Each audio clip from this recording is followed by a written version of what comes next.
Hello friend, আমি গত পরশু মুর্শিদাবাদ গেছিলাম।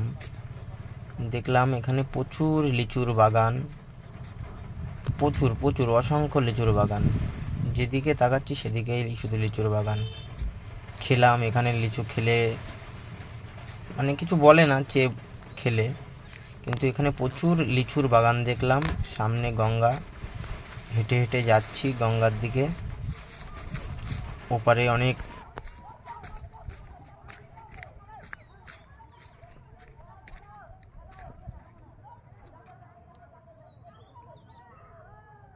গঙ্গায় নেমে স্নান করবো বলে একটা চিন্তাভাবনা নিয়েছিলাম, কিন্তু রাস্তার ওপরে আমাদের গাড়ি ছিল বলে আর নামতে পারিনি, মানে গঙ্গায় স্নান করতে পারিনি।